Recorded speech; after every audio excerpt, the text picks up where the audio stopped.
The night before my 65th birthday, my deceased wife came to me in a dream and whispered urgently, "Don't wear the shirt from Cole and Tessa Joshua. Please don't wear that shirt." I woke up in a cold sweat, my heart pounding. It was true. My son Cole and his wife Tessa had recently given me a beautiful dress shirt for my birthday celebration. When I examined it closely the next day, I discovered something that made my heart stop. Before we dive deeper into this chilling story, I'm curious. Where are you watching this from right now? Drop your city and the time in the comments below. I'd love to know how many of you out there have learned to trust those mysterious feelings that something just isn't right. 3:17 in the morning. The digital clock's red glow pierced through darkness as I jolted awake, gasping like I'd been underwater. My pajamas stuck to my back, drenched in cold sweat, despite Austin's comfortable spring night. Savannah had been standing at the foot of our bed, as vivid as the day we married 43 years ago. Her silver hair shimmered in the moonlight, and those warm brown eyes that had guided me through decades now burned with desperate urgency. "Joshua," she'd said in that familiar Texas drawl, "you listen to me now. Don't wear that shirt Cole and Tessa brought you. Do you hear me, honey? Don't you dare put on that blue dress shirt." 3 times she'd repeated those words, each time more insistent before fading into shadows like morning mist. I sat up, trembling hands running through my gray hair. The house creaked around me with familiar sounds. 28 years in this Westlake neighborhood, yet tonight everything felt different.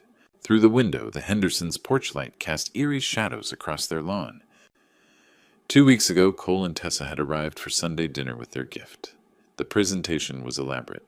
Expensive department store box, tissue paper, the works. My daughter-in-law had been unusually animated, her blonde hair perfect designer handbag clutched like armor. "Dad, this is for your big day," Cole had announced, green eyes bright with what I'd thought was genuine affection. The shirt was stunning, deep navy blue with subtle pinstripes, Egyptian cotton that felt like silk. Tessa picked it out special. She said it would bring out your eyes. Tessa had nodded enthusiastically, manicured hands gesturing. "We wanted something really special, Joshua. 65 is a milestone. You'll look so distinguished at the party." Now in the pre-dawn darkness, their insistence seemed different. Why had Tessa been so specific about the fabric, the fit, how it would photograph under restaurant lighting? Why had Cole mentioned 3 separate times that I absolutely must wear it to tomorrow's celebration at the Riverside Grill? I padded to the kitchen, passing family photos lining the hallway. Cole's graduation, his wedding to Tessa 5 years ago, holidays spanning decades of what I'd believed was genuine happiness. At the sink, I filled a glass with water, the cool liquid doing nothing for the metallic taste of fear in my mouth. 47 years of marriage had taught me to trust Savannah's instincts, even when they defied logic. She'd warned me about business partners who later embezzled funds, about neighbors whose friendly facades hid darker intentions, about investments that seemed too good to be true. But this was our son. Outside, Austin began its slow awakening. Garbage trucks rumbled in the distance, early commuters started their engines. Normal sounds of a normal Tuesday morning, yet nothing felt normal anymore. Savannah's voice echoed with crystalline clarity, carrying the same conviction that had guided every major family decision we'd ever made together. Even in death, she was trying to protect me. When morning came, I tried to push the dream away, but Savannah's voice kept echoing in my mind as I made my way to the kitchen. The aroma of coffee and scrambled eggs filled our kitchen as Cole and Tessa prepared what they called a perfect birthday breakfast. My son moved between stove and counter, while Tessa arranged orange juice in crystal glasses, insisting on our best tableware. "Happy birthday, Dad." Cole set Eggs Benedict before me with a flourish. 65 years young today. Tessa perched on her chair, designer workout clothes, immaculate despite the early hour. Her blue eyes studied my every expression. We wanted to make this morning special before tonight's celebration. I forced a smile, though Savannah's warning still echoed in my mind. "You didn't have to go to all this trouble." "Nonsense." Cole waved off my protest, settling into his chair. "Speaking of tonight," his expression grew serious, almost urgent. "Dad, you absolutely must wear that blue dress shirt we picked out. It's perfect for your big day." Something in his tone made my fork pause. There was an insistence there, a pressure that felt completely wrong coming from my son. Tessa leaned forward, manicured fingers drumming against the oak table. "You did try it on, didn't you, Joshua? We had it tailored specifically. The color will photograph beautifully under the restaurant's lighting." I haven't had a chance yet, I replied, carefully watching their reactions. Cole's jaw tightened while Tessa's smile seemed to freeze. Well, you should definitely do that today. She pressed her voice, carrying a note I couldn't identify. We want everything absolutely perfect for tonight. The shirt, the celebration, everything. My phone buzzed, displaying Jade's name. I welcomed the interruption. Hey, sweetheart, I answered, stepping toward the window. Happy birthday? And Daddy? Jade's warm voice eased some tension in my chest. We're 20 minutes out. Leo's been asking about Grandpa's birthday cake since we left. I chuckled, picturing my 4-year-old grandson. Tell him Grandpa can't wait to see him, too. Knox wanted me to ask about dress code for tonight. Should he wear a suit? Business casual should be fine. As I hung up, I caught Cole and Tessa exchanging a look. Brief, barely a second, but something passed between them that made my stomach clench. Everything all right with Jade? Cole asked, tone carefully casual. She's fine. They'll be here soon. I studied my son's face. When had those worry lines appeared around his eyes? When had his smile started looking so forced? Tessa cleared her throat. Joshua, about that shirt? It really would mean a lot if you wore it tonight. We put so much thought into choosing it, and Cole was so excited about surprising you. There it was again. That underlying pressure, that insistence feeling more like a demand than a request. In 35 years of being Cole's father, I'd never heard him speak with such urgency about something as simple as clothing. I remembered the Sunday they'd presented the gift, how Tessa had insisted on staying while I opened it, watching my reaction with sharp eyes. How Cole had repeated 3 times that I simply had to wear it. Of course, I heard myself saying, though every instinct screamed warnings.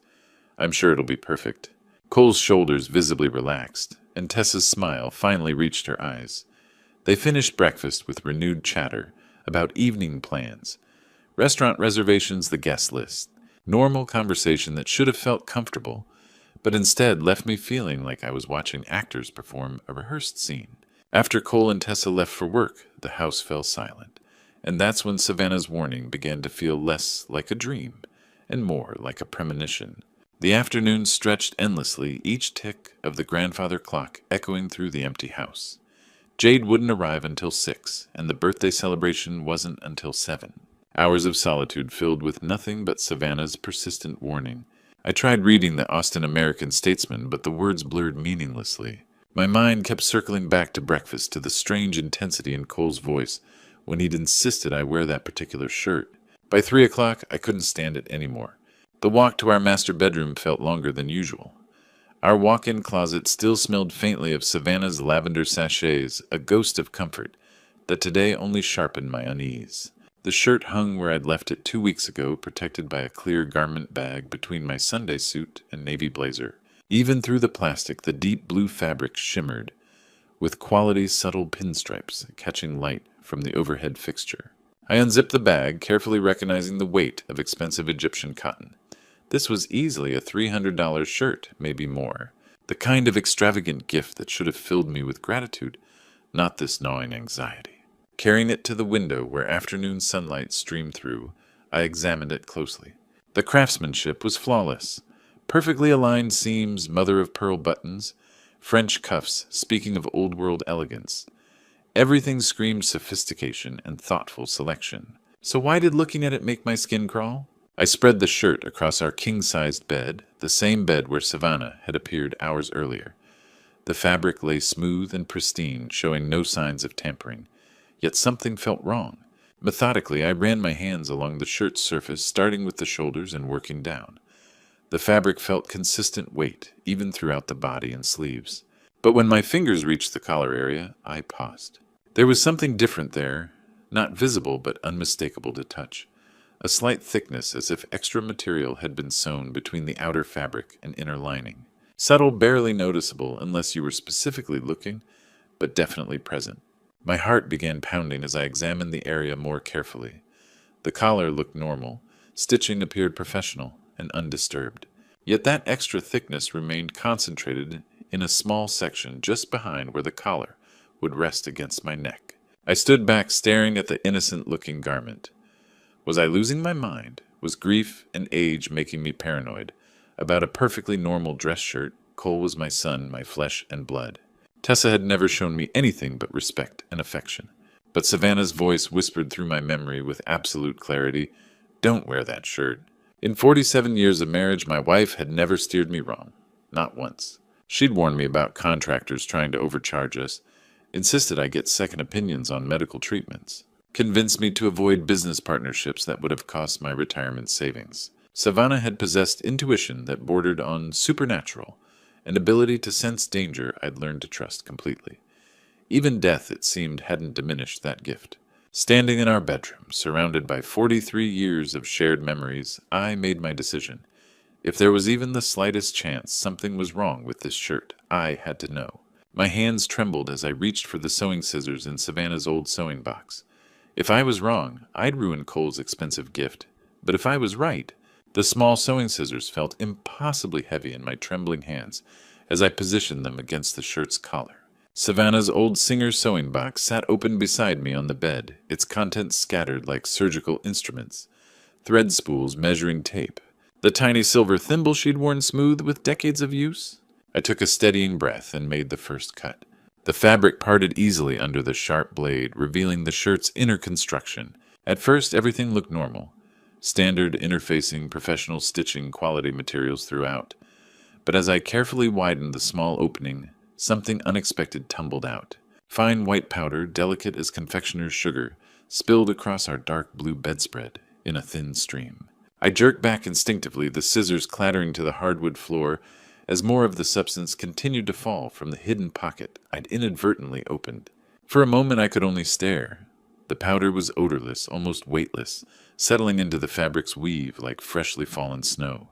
There was perhaps a tablespoon's worth, maybe less, but its presence in my birthday gift sent ice water through my veins. This wasn't an accident. Someone had deliberately sewn this substance into the collar of my shirt, concealing it so expertly that even a careful examination hadn't revealed its presence. Only Savannah's warning had led me to this discovery. My hands shook as I reached for my phone, scrolling through contacts, until I found the name I needed. Doctor. Wren Hunt had been my friend since college, a brilliant chemist who'd spent 30 years analyzing everything from industrial compounds to pharmaceutical ingredients. If anyone could tell me what this powder was, it would be Wren. "Joshua?" His voice carried surprise when he answered. "This is unexpected. How are you holding up?" "Wren, I need your help." The words tumbled out in a rush. "I found something, and I think someone's trying to hurt me." The line went quiet for a moment. When Wren spoke again, his tone had shifted to professional concern. "What kind of something?" "White powder. Fine, like flour or cornstarch. It was sewn into a shirt collar, hidden where no one would find it unless they were specifically looking." "Jesus, Joshua. Don't touch it anymore. Don't even breathe near it until we know what it is. Can you get a sample to my lab? How much do you need?" "Just a pinch sealed in a plastic bag. But Joshua—" His voice carried a weight that made my stomach clench. "Be extremely careful handling it. If someone went to the trouble of hiding powder in clothing, it's not baby powder." The drive to Wren's laboratory at the University of Texas felt endless, though the clock on my dashboard showed only 15 minutes had passed. I'd carefully collected a small sample using a plastic spoon, sealing it in a Ziploc bag while holding my breath. The rest of the powder remained scattered across our bedspread. Evidence of what I was beginning to understand might be an attempt on my life. Wren met me at the building's side entrance, his usually cheerful demeanor replaced by grim professionalism. At 63, he still maintained the focused intensity that had made him one of the Southwest's most respected forensic chemists. "Let me see it," he said without preamble, leading me through sterile hallways to his private laboratory. I handed over the sample, watching as he examined it under a magnifying glass before transferring a tiny portion to a glass slide. The next 30 minutes felt like hours as he worked with various instruments, occasionally muttering to himself or making notes on a yellow legal pad. Finally, he looked up from his microscope, his face pale beneath the harsh fluorescent lighting. "Joshua," he said quietly, "this is poison. Contact poison specifically designed to be absorbed through the skin when mixed with perspiration and body heat." The words hit me like physical blows. "What would it do?" "Worn against your neck for several hours, especially during physical activity or emotional stress. Like a birthday party where you'd be moving around, talking, laughing, maybe dancing. It would cause gradual absorption. First you'd feel slightly dizzy, maybe nauseous. Your heart rate would increase. Within a few hours, He paused, clearly struggling with what he had to tell me. Within a few hours, what? Cardiac arrest. It would look completely natural. A 65-year-old man having a heart attack during his birthday celebration. No one would question it, especially if you'd been drinking wine, eating rich food, experiencing the normal excitement of a party. As Ren explained how the poison would have killed me slowly during the party, making it look like a heart attack, one thought consumed me. My own son wanted me dead. Ren didn't waste time with comfort. He pulled out his phone and dialed from memory. Cruz, it's Ren Hunt. I need you at my lab immediately. Attempted murder. Poison. The victim is sitting right here. 20 minutes later, Detective Cruzvale walked through the laboratory doors with measured steps. Younger than I'd expected, maybe 45, with sharp brown eyes and focused attention that explained why Ren had called him first. Mr. Ford, he said, extending a firm handshake. Before we go further, I need you to know your son Cole has been on our radar for 3 months. The words hit like a second punch. What do you mean? Cruz settled across from me, pulling out a notebook. Financial Crimes has been tracking a cryptocurrency scam that cost Austin investors over $15 million. Your son lost $2.5 million in that scheme. $2.5 million. I stared, unable to process it. Cole doesn't have that kind of money. He borrowed it from very dangerous people, the kind who don't accept apologies as payment. My mind reeled. Cole had never mentioned troubles, never asked for help. How long? Initial investment 8 months ago. When the Bitcoin venture proved fraudulent, his creditors gave him 6 months to repay. That deadline passed 2 weeks ago. 2 weeks ago, when Cole and Tessa had given me the shirt. Detective, I have life insurance. $3 million. Cruz nodded grimly. We know. Cole's the primary beneficiary. Your daughter gets less, but the bulk goes to your son. The pieces fell into sickening place. My birthday celebration publicly attended. The insistence on that specific shirt. If the poison had worked, I would have collapsed at the Riverside Grill, surrounded by witnesses to my apparent good health moments before my heart attack. What about Tessa? Cruz's expression darkened. That's where this gets interesting. Tessa Morrison has a record. Insurance fraud in Oklahoma 5 years ago. Charges dropped, insufficient evidence, but the pattern fits. She married an older man, convinced him to increase life insurance, and 6 months later, he died in an apparent accidental fall. She killed someone before. We could never prove it. Looked accidental, she was convincing as the grieving widow. But when we investigated your son's troubles, her name triggered red flags. I thought about Tessa's behavior that morning, her nervous energy, how she'd watched my every reaction discussing the shirt. Had she suggested this plan? Had Cole been desperate enough to agree to murdering his father? Mr. Ford, we believe your daughter-in-law is the mastermind. Your son's in serious trouble, probably terrified, but Tessa has experience with this scheme. She likely convinced him it was the only way out. So what now? Cruz leaned forward. We catch them in the act. You'll attend your birthday party tonight exactly as planned. But instead of wearing their poisoned shirt, wear something else. When they realize their plan failed, they'll likely panic and reveal themselves. You want me as bait? You'll be completely safe. Undercover officers will be positioned throughout the restaurant. The moment they show suspicious behavior, we move in. I sat in that laboratory surrounded by tools that had just saved my life, trying to imagine facing my son across a dinner table, knowing he'd planned to watch me die. Detective Vale laid out the plan I would attend my birthday party, as scheduled, but wearing a different shirt. When Cole and Tessa realized their plan had failed, they would likely panic and reveal themselves. By 5:30, Detective Cruz's plan was in motion. 3 undercover officers would blend into the Riverside Grill's evening crowd, one posing as a business diner, another as a celebrating couple, the third at the bar.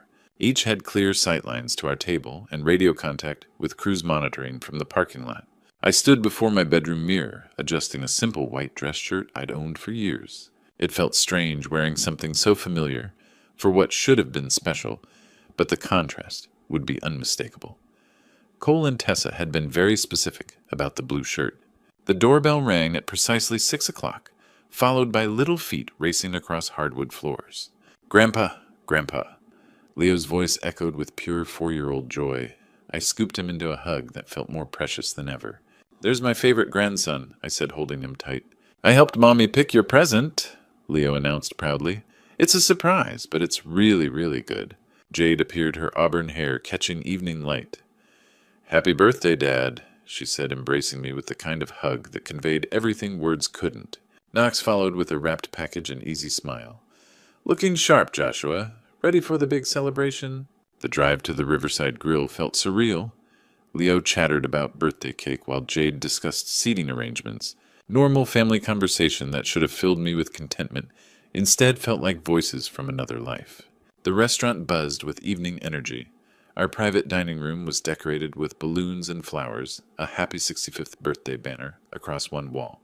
Cole and Tessa arrived shortly after us, both impeccably dressed, with bright smiles that didn't reach their eyes. Cole wore charcoal gray, Tessa a black cocktail dress that probably cost more than most monthly salaries. Dad!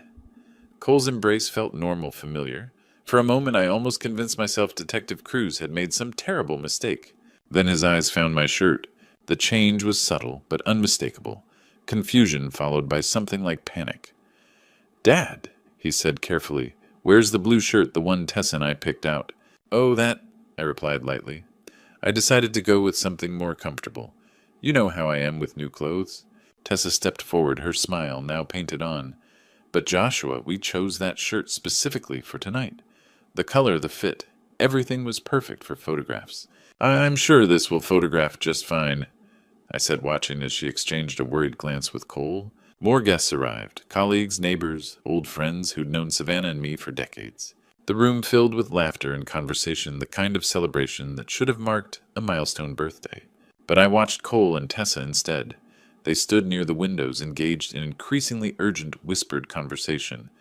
Tessa's hands moved expressively, her agitation clear in every gesture. Cole kept running fingers through his hair, a nervous habit from childhood. Everything all right? I asked, approaching them during a lull in greetings. Of course, Dad, Cole replied too quickly. Just discussing the evening schedule. Tessa's laugh sounded forced. We want everything perfect for your special day. As dinner service began, their anxiety became impossible to hide. Tessa barely touched her salmon, constantly checking her phone. Cole excused himself twice for business calls, returning each time more agitated. The undercover officers played their roles perfectly. The business dinner patron occasionally glanced our way while reviewing documents. The anniversary couple shared quiet conversation and wine. The solo diner at the bar seemed absorbed in his phone but positioned to see everything. As the party continued and more guests arrived, I watched my son and daughter-in-law grow increasingly agitated. It was time to end this charade. The moment came during dessert, as our server was distributing slices of the chocolate birthday cake Leo had helped choose. The room buzzed with comfortable conversation guests sharing stories about my construction company days and reminiscing about Savannah. It was exactly the kind of warm family celebration that should have marked this milestone. Instead, I was about to destroy it all. I stood slowly tapping my wine glass with a fork until the conversations died down. 23 faces turned toward me expectantly. Friends, neighbors, colleagues who'd come to celebrate what they believed was simply a man's 65th birthday. Thank you all for being here tonight. I began, my voice steadier than I'd expected. Your presence means more to me than you know, especially since losing Savannah. Murmurs of sympathy rippled through the room. At the far end of the table, Cole and Tessa sat, frozen their faces, masks of forced attention. And I had planned to give a different speech tonight. I continued meeting my son's eyes across the room. Something about gratitude and family, about the blessings of reaching this age surrounded by people I love. Cole's jaw tightened almost imperceptibly. Tessa's knuckles were white where she gripped her napkin. But tonight I discovered something that changed everything. I paused, letting the weight of those words settle over the suddenly silent room. I discovered that my son and daughter-in-law tried to murder me. The reaction was immediate and explosive. Gasps echoed through the dining room chairs, scraped against hardwood floors as guests turned to stare at Cole and Tessa. Someone, I think it was our neighbor, Mrs. Patterson, actually screamed. Dad, what are you talking about? Cole shot to his feet, his face flushing red. Have you lost your mind? This is ridiculous. Is it? I reached into my jacket pocket and pulled out a small plastic bag containing the white powder Wren had analyzed. This is contact poison coal. It was sewn into the collar of that blue dress shirt you and Tessa insisted I wear tonight. Tessa had gone completely pale, her designer makeup, unable to hide the terror in her eyes. Joshua, you're obviously confused. Maybe we should get you to a doctor. The plan was simple. I continued, ignoring her protests. I would wear the poison shirt to my birthday party. The substance would absorb through my skin over the course of the evening, causing what would appear to be a natural heart attack. A 65-year-old man celebrating with rich food and wine getting excited, no one would question it. This is insane. Cole's voice cracked with desperation. Dad, you're having some kind of breakdown. We would never... $2.5 million, Cole. The number hung in the air like a death sentence. That's how much you lost in that cryptocurrency scam. That's how much you owe to people who don't accept apologies as payment. The color drained from my son's face. Around the room, our guests sat in stunned silence, some covering their mouths in horror, others staring in disbelief. Ian, $3 million, I continued relentlessly, is exactly how much my life insurance policy is worth. With me dead, you could pay your debts and still have money left over. That's when Tessa broke. It wasn't supposed to happen like this? She screamed, tears streaming down her perfectly made-up face. Cole was going to die. They were going to kill him if he didn't pay. What choice did we have? Tessa shut up. Cole lunged toward her, but it was too late. It was my idea. Okay, she sobbed, her composure completely shattered. I knew how to do it. I'd done it before. It would have looked natural. No one would have suspected anything. We were desperate. Oh! That's when Detective Cruz and his officers entered the dining room, their badges clearly visible as they moved with practiced efficiency toward Cole and Tessa. Cole Ford. Tessa Ford, you're under arrest for conspiracy to commit murder and attempted murder, Cruz announced, his voice cutting through the chaos. Cole didn't resist as the handcuffs clicked around his wrists, but his eyes never left mine. When the metal secured his hands behind his back, he looked at me with tears streaming down his face and whispered, Dad, I'm sorry. I never wanted this to happen. 3 months later, I sat in Travis County Courthouse, watching my son receive his sentence. The judge's words echoed, Cole Ford, 15 years in the Texas Department of Criminal Justice. Tessa Ford, 20 years as the primary architect of this conspiracy. Cole turned to look at me before the bailiff led him away. His orange jumpsuit hung loose. He'd lost weight during the legal proceedings. Our eyes met, and I saw the little boy who used to run to me when he scraped his knee, who'd built model airplanes at our kitchen table. Tessa showed no vulnerability. She kept her chin-high blonde hair perfectly styled, despite facing 2 decades in prison, maintaining the cold composure that had nearly cost me my life. The weeks following were the darkest, since losing Savannah. Jade moved in temporarily with Knox and Leo taking leave from her nursing job. Dad, you can't blame yourself, she said one evening as we watched Leo chase fireflies. Cole made his choices. Tessa manipulated him, but he still chose to go along. I knew she was right intellectually, but kept circling back to the same questions. Where had I failed as a father? How had I missed the signs? 6 months after sentencing, I decided to visit Cole in prison. The Huntsville unit was concrete walls, razor wire, and institutional grimness. Cole looked older when they brought him to the visiting room, gray showing at his temples. Dad, he whispered, I didn't think you'd come. I wasn't sure I would either, I admitted. After minutes of silence, Cole began speaking in a rush, as if he'd been holding back for months. It was never supposed to happen. I was so scared, Dad. These people weren't just threatening me. They knew where Jade lived, where Leo went to preschool. They had pictures. He told me about the cryptocurrency investment, the smooth-talking broker, who'd convinced him to leverage everything. When the scheme collapsed, he owed money to people who collected debts with violence. Tessa said she knew a way out. She told me about her first husband, how it had worked before. She made it sound so simple, so clean. You'd just go to sleep at the party. But it would have been murder, Cole, I said quietly. Your father's murder. Looking at this broken man who'd once been my pride, I felt anger loosen, replaced by pity. Cole, I said, reaching across to touch his hand, I forgive you. He looked up with red-rimmed eyes. How can you possibly forgive me? Because you're still my son. Because forgiveness isn't about what you deserve. It's about what I choose to carry. 2 weeks later, I drove to Austin Memorial Gardens, where Savannah rested. I brought white roses and sat on our bench. Thank you, I said aloud. Thank you for the warning. Thank you for saving me. A gentle breeze stirred the oak trees, and for a moment I could have sworn I felt her hand on my shoulder. Standing at Savannah's grave 6 months later, I finally understood that love sometimes means protecting those we care about, even from beyond. Today, 2 years later, I live in a small house just 10 minutes from Jade's family. Every Sunday, Leo runs through my front door with the same boundless energy calling, "Grandpa," as he shows me his latest drawings or tells me about his adventures at school.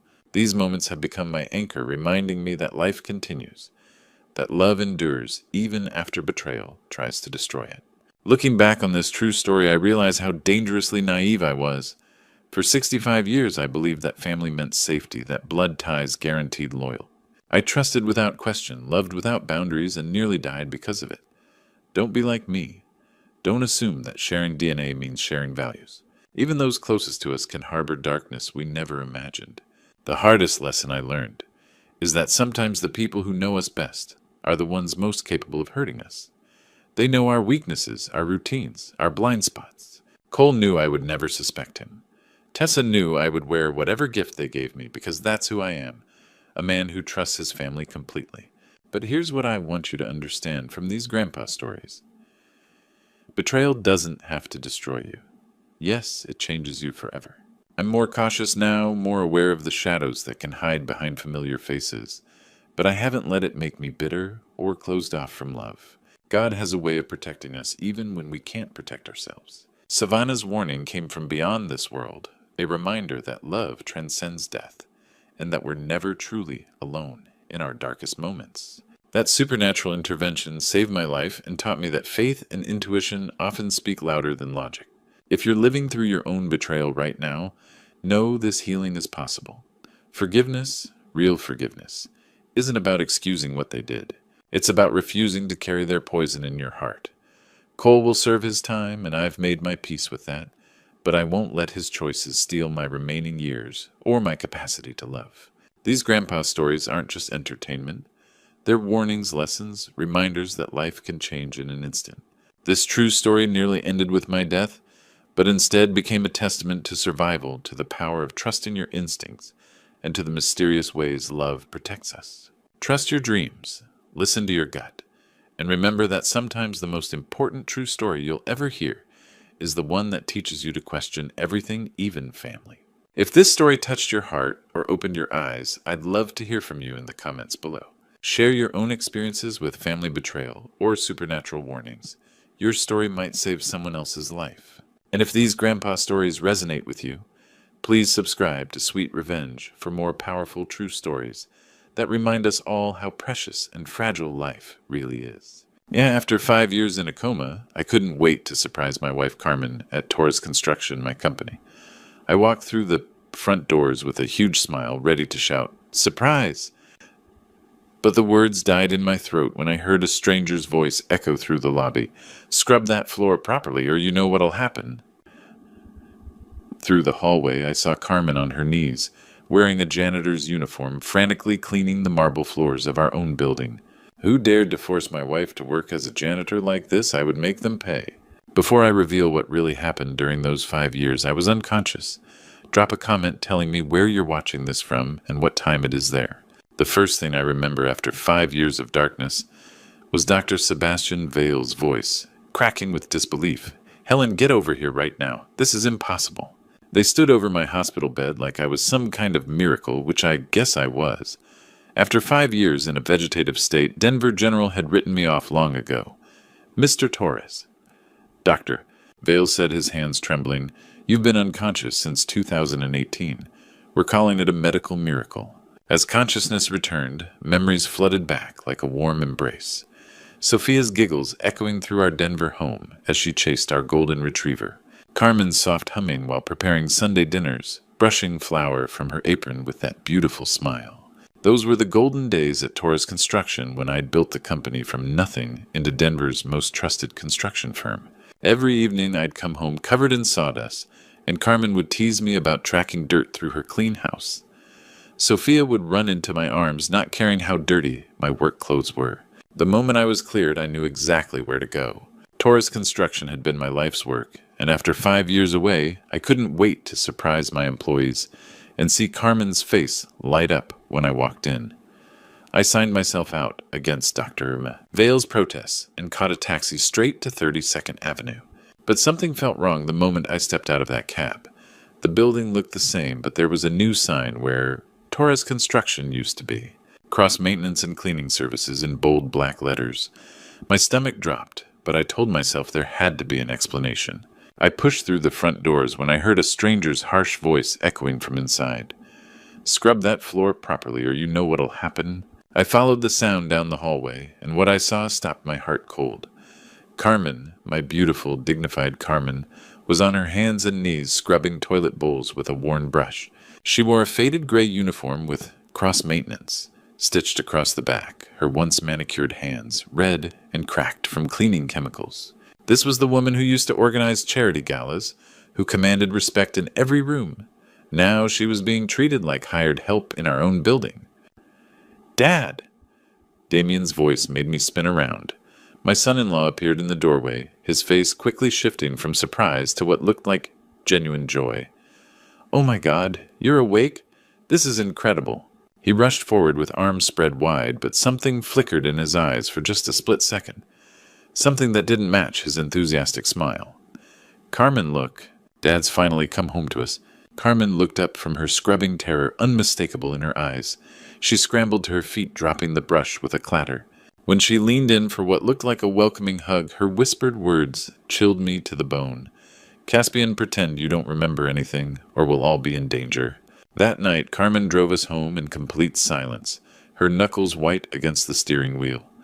The house I'd built 15 years ago on Cherry Creek Drive still stood, but everything felt wrong. The front garden Carmen used to tend was overgrown with weeds, paint peeling from shutters, and the porch swing where Sophia read bedtime stories hung crooked on rusted chains. This wasn't the warm family home I remembered. It felt cold, like happiness had been systematically drained away. Inside was worse. Expensive furniture I didn't recognize filled our living room, while family photos had been replaced with generic artwork. The kitchen where Carmen used to bake cookies looked sterile and unused. Everything screamed of Damien's control, suffocating the life out of our sanctuary. Carmen collapsed onto our old couch and buried her face in her hands. When she looked up, tears streamed down her cheeks as the horrible story poured out. "The medical bills, Caspian," she whispered, glancing nervously toward the stairs. "After your accident, they were astronomical. Hundreds of thousands for specialized care, experimental treatments. I had no idea how to handle business finances. You always took care of everything." Her voice cracked. "Damien stepped in, said he'd help manage Torres construction temporarily. Then he told me the company couldn't afford your medical expenses anymore." She wiped her nose with shaking hands. "He said if I wanted to keep you alive, I'd have to work for his cleaning service. Cross-maintenance. He took over all our contracts, told clients Torres Construction was restructuring. I had no choice. Scrub floors or watch you die in that hospital bed. The cruelty hit me like a physical blow. My son-in-law had turned my wife into his servant, using my life as leverage." "What about Sophia?" I asked, dreading the answer. Carmen's face crumpled. "She's been homeschooled for 3 years. Damien said it was better while you were sick, but really he wanted control. She can't have friends over no sleepovers or school events. He told her if she complained or contacted anyone outside the family, he'd send her to live with strangers and she'd never see us again." Soft footsteps on the stairs made us both look up. Sophia appeared at the landing and my heart shattered. My little girl, once round-cheeked and energetic, now looked thin and pale. Her bright eyes were filled with wariness no 12-year-old should carry. She took one tentative step down, meeting my gaze with such longing it made my chest ache. I started to stand, but she shook her head quickly and retreated upstairs. Her bedroom door closing echoed like a gunshot. Carmen watched with tears in her eyes. "She wants to run to you so badly, but she's terrified. Damien's made sure of that." She leaned closer, lowering her voice. "Caspian, there's something else about your accident. The police report never made sense. You were such a careful driver, the weather was perfect that day. But the investigation closed so quickly and Damien seemed to know details he shouldn't have known." She grabbed my hands desperately. "There's something else you need to know about your accident, Caspian. It wasn't really an accident." The next morning, Carmen's words echoed in my mind. If my accident wasn't random, someone had deliberately tried to kill me.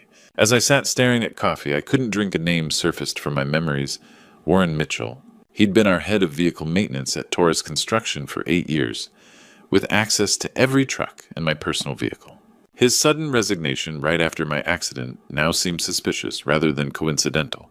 Finding Warren took most of the day. His apartment was empty, phone disconnected, and former employees Hadn't heard from him in years. Finally, a bartender on Colfax Avenue mentioned seeing someone matching his description at the Rusty Anchor, a dive bar near the South Platte River. The place was exactly what I expected. Dim lighting, cracked vinyl booths, and the smell of stale beer and broken dreams.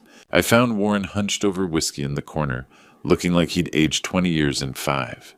"Jesus Christ," he whispered when he saw me, his glass trembling.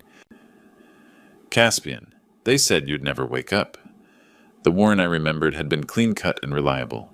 This man was hollow-eyed and unshaven, wearing clothes that hadn't been washed in days.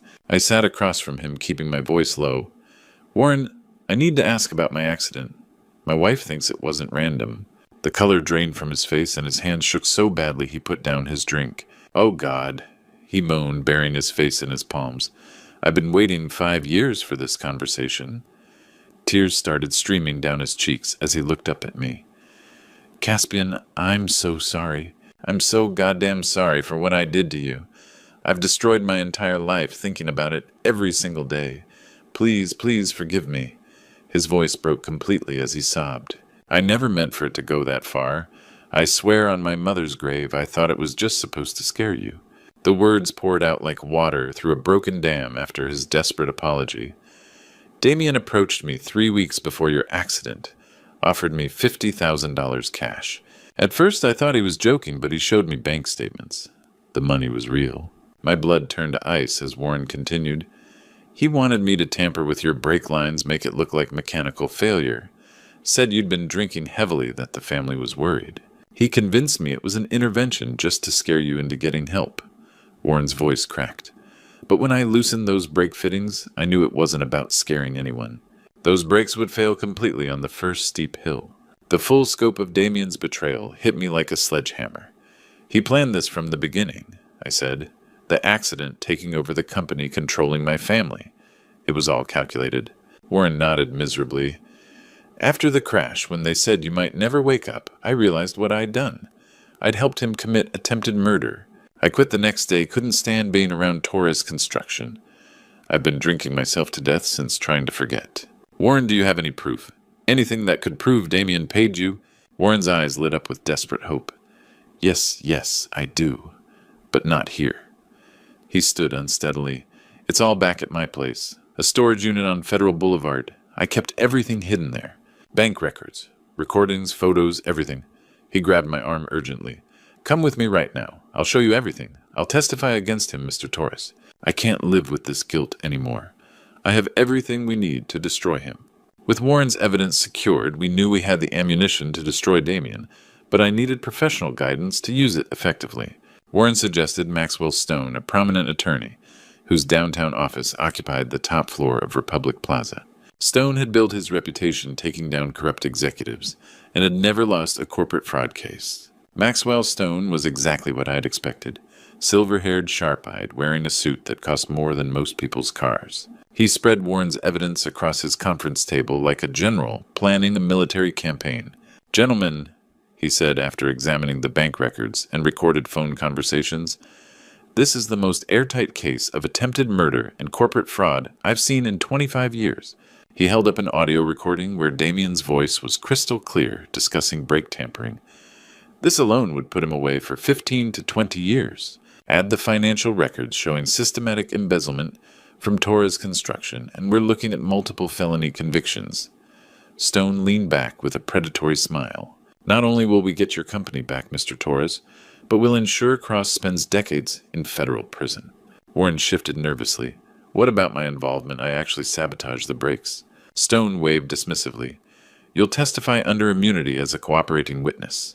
Your cooperation will keep you out of prison, though you'll face probation and community service." Our next stop was Denver Police Department on Cherokee Street, where Detective Troy Anderson reviewed our evidence with methodical precision. Anderson was stocky with graying temples and the weathered look of someone who'd seen every kind of human cruelty. "This is solid gold," he said, tapping the financial documents. "Attempted murder, fraud, embezzlement. We can arrest Cross tonight." But Stone had a better idea. "Detective, what if we let Cross hang himself publicly? First, tomorrow, Torres will call an emergency board meeting. Warren appears as surprise witness, and we'll give Cross one chance to confess and return everything voluntarily. Anderson nodded approvingly. When he refuses, which he will, we'll have everything on record. If he tries to run or destroy evidence, we add obstruction of justice. The strategy was brilliant. We'd confront Damien in his moment of triumph, surrounded by the company he'd stolen with Warren's testimony, destroying his lies piece by piece. Stone would be there as legal counsel, Anderson would have backup units ready outside, and Warren would deliver the knockout blow with recorded evidence. That evening, sitting in our living room on Cherry Creek Drive, I felt something I hadn't experienced in 5 years. Genuine hope. Tomorrow I would face the man who'd tried to murder me, who'd enslaved my wife and terrorized my daughter. But this time, I wouldn't be helpless in a hospital bed. This time I'd have justice on my side. Carmen squeezed my hand as we watched the sunset. Are you ready for this? I thought about Warren's remorse, Stone's confidence, and Anderson's authority.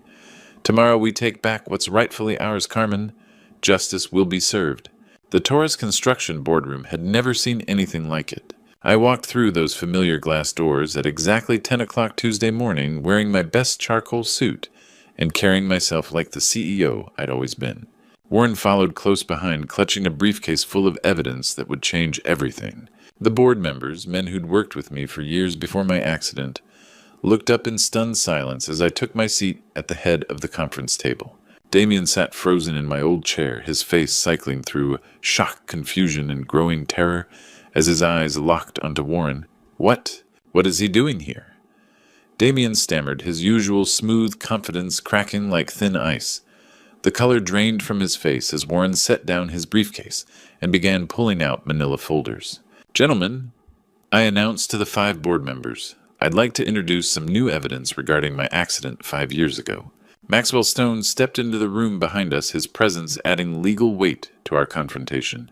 Warren Mitchell, our former head of vehicle maintenance, has something important to share with all of you. Warren's hands trembled as he stood, but his voice grew stronger with each word.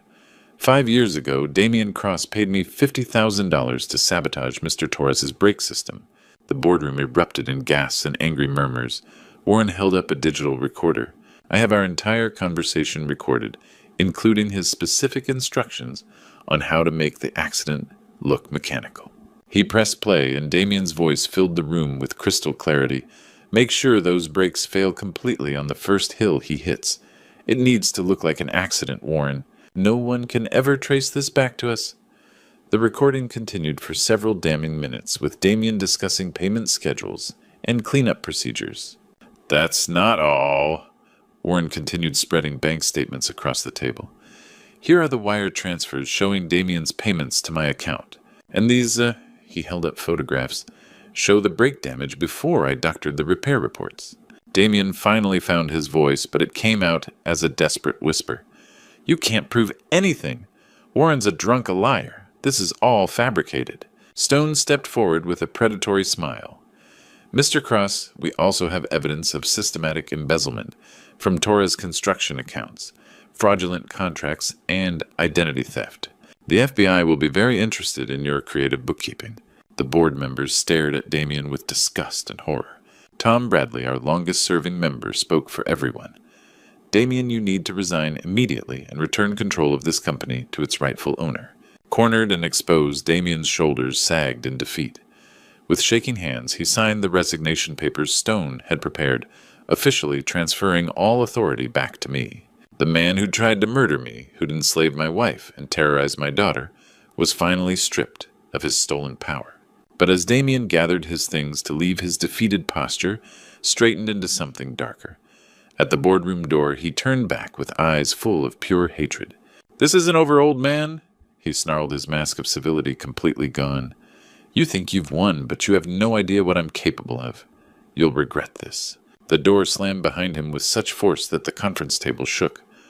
Warren collapsed into his chair, emotionally drained from his confession. The board members sat in stunned silence, processing the revelation that their company had been run by an attempted murderer for 5 years. I should have felt victorious, but Damien's parting words echoed in my mind like a warning. This battle was won, but something told me the war was far from over. The week following our boardroom victory felt like stepping back into a life I thought was lost forever. Carmen's transformation was immediate and beautiful.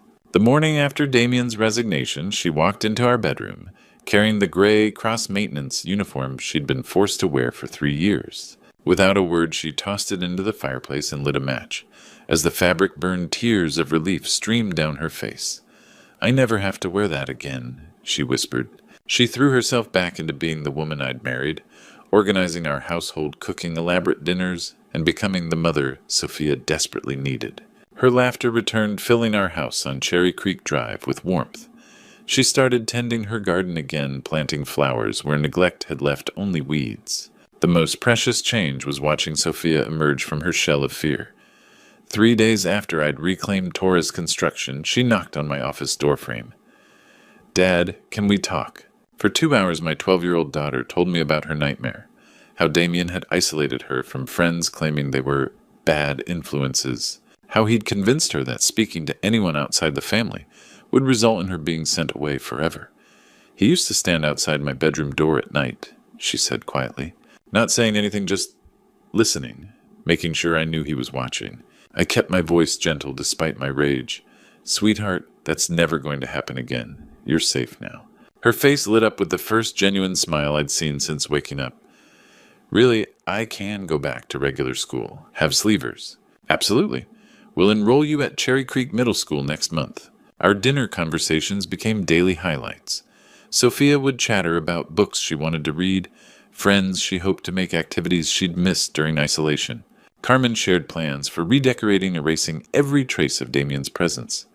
I found myself laughing more than I had in years. One evening, sitting on our front porch, watching sunset paint, the Rocky Mountains gold and purple, I realized something profound.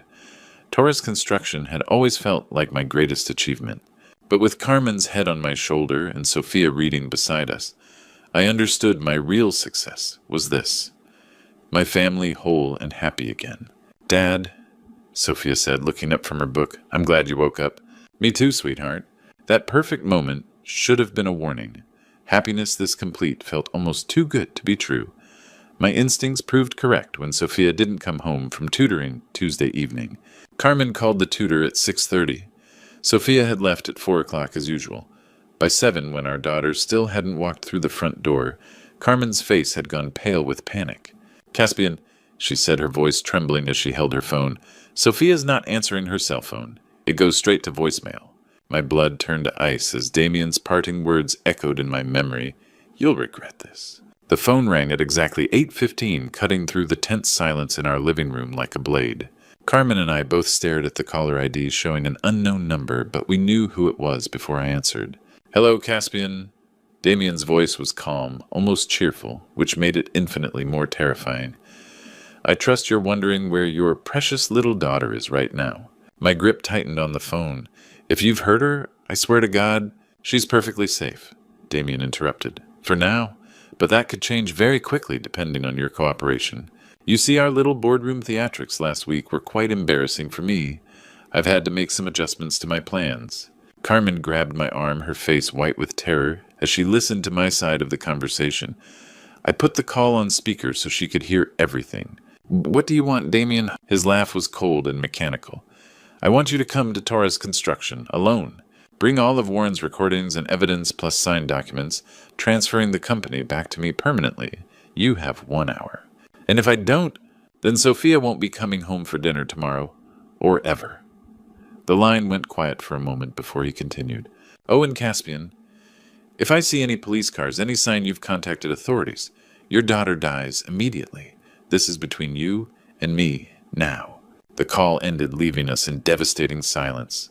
Carmen collapsed onto the couch, sobbing uncontrollably. "He's going to kill her. He's going to kill our baby." I knelt beside her, forcing myself to think clearly, despite the panic clawing at my chest. "Carmen, listen to me. We're not helpless here. I have a plan, but I need you to be strong for Sophia." Through her tears, she nodded. "What do you need me to do?" I explained quickly but carefully.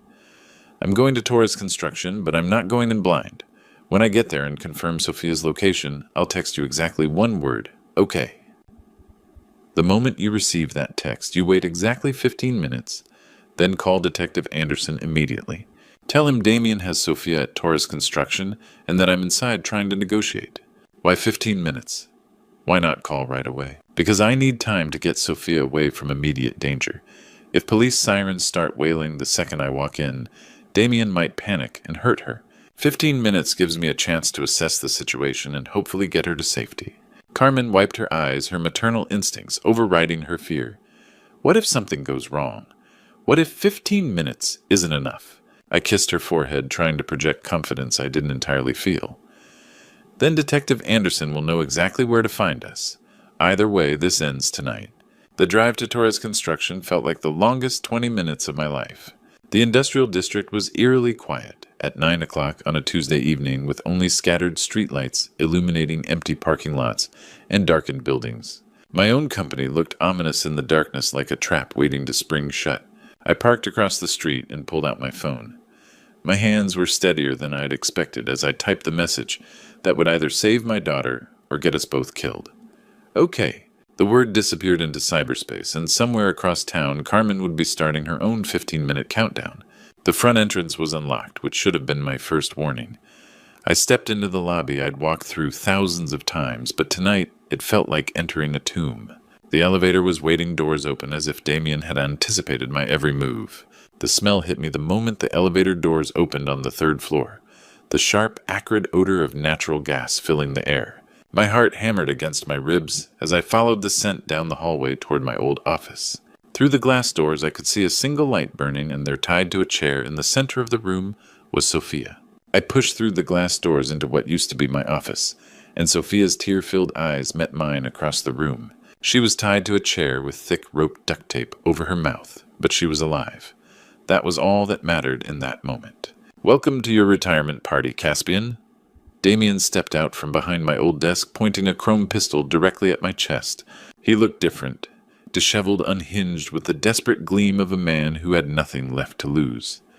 "I've been planning this moment all week. You humiliated me in front of the board, cost me everything I worked for.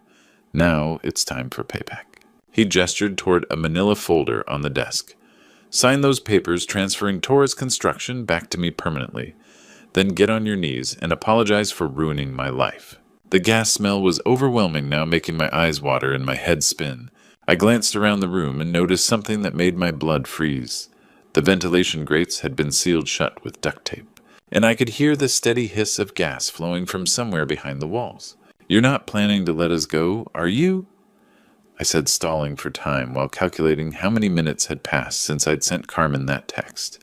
Maybe 8 or 9 minutes. I needed to keep Damien talking. His laugh was maniacal. "Let you go? Oh, Caspian, you really don't understand. This whole building is going to be a tragic accident." Gas leak. Terrible explosion, father and daughter both killed trying to negotiate with a desperate man. By the time the fire department sorts through the rubble, all of Warren's evidence will be ash, and I'll be long gone with a new identity. That's when I realized the full scope of his madness. This wasn't just revenge. It was his escape plan.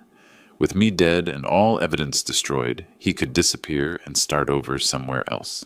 "The only problem," I said, edging closer to Sophia's chair, "is that you're still here too. How exactly do you plan to survive your own gas explosion?" For just a split second, uncertainty flickered across his face, and that was all the opening I needed. I lunged forward, tackling him around the waist, and sending us both crashing into the filing cabinets. The gun flew from his hand, skittering across the floor. Damien was younger and desperate, but I was fighting for my daughter's life. We rolled across the floor, throwing punches and grappling for control. Behind us, I heard Sophia making muffled sounds through her tape, and when I glanced over, I saw her working frantically to free her hands from the ropes. "Dad, look out." Sophia's voice rang clear. She'd gotten the tape off her mouth. Damien had grabbed a letter opener from the scattered desk supplies and was swinging it toward my ribs. I caught his wrist just in time, and we struggled over the makeshift weapon. That's when the most beautiful sound I'd ever heard filled the building. Police sirens getting louder by the second. Exactly 15 minutes had passed, and Carmen had followed the plan perfectly. "No," Damien screamed, realizing his perfect crime was falling apart. "You called them, you ruined everything." The office door burst open as Detective Anderson and 2 uniformed officers charged in, weapons drawn. "Drop the weapon. Get on the ground now."